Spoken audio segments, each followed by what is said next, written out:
here in our text is most well known, of course, as the prodigal son.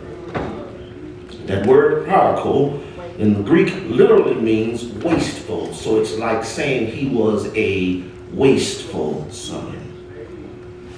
But really, scholars suggest that we ought to change the name of this parable from the prodigal son to the loving father.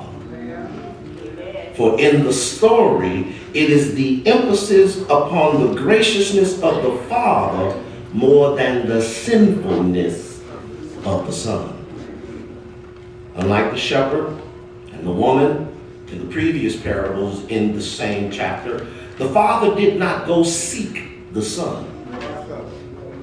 But it is the memory of the father's goodness that brings the boy back to his senses. Amen. To repent and run home to his daddy for forgiveness.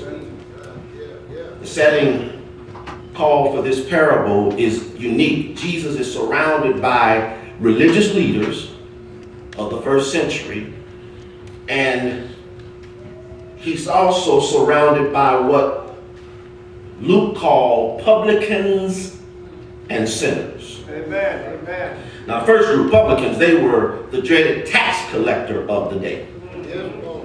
They were hated because the Jews were being extorted through their taxes. Zacchaeus is known later on in the gospel as the chief tax collector, which meant he contracted with the Roman government to collect taxes on behalf of Rome, but he hired out other tax collectors who would literally do the work. Are y'all walking with me in here?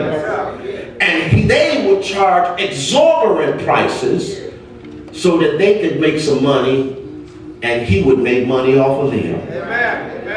And so the Jews hated tax collectors. Matthew was a tax collector. Jesus found him literally sitting at his desk doing his work. Publicans were hated. They were looked upon as the lost of the Jewish family. In fact, Luke 18, while Jesus is telling the story of a praying Pharisee, a publican comes into the prayer room, and Jesus says that the man who is the Pharisee compares himself to the publican, saying, "I'm not like him." While this Pharisee is praying, he claims gratitude for not being an extortionist, not being a swindler, not being an adulterer, and definitely not being a tricky tax collector. Are y'all walking with me in here? It is proof that the Pharisees hated the tax collector more than just the average Jew hated the tax collector.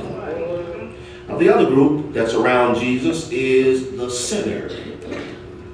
These are those people in the first century who really didn't live according to the customs of the Pharisees. They didn't hold any particular religious practices as a normal way of living. So in the Pharisees' eyes, for Jesus to sit around these unreligious people and these hated tax collectors was bad in their sight. They looked at Jesus like something is wrong with this dude. He hanging out with the worst kind of people. He's supposed to be a teacher of the law. He's supposed to be a man of the cloth. But every time we see him, he's with the party people.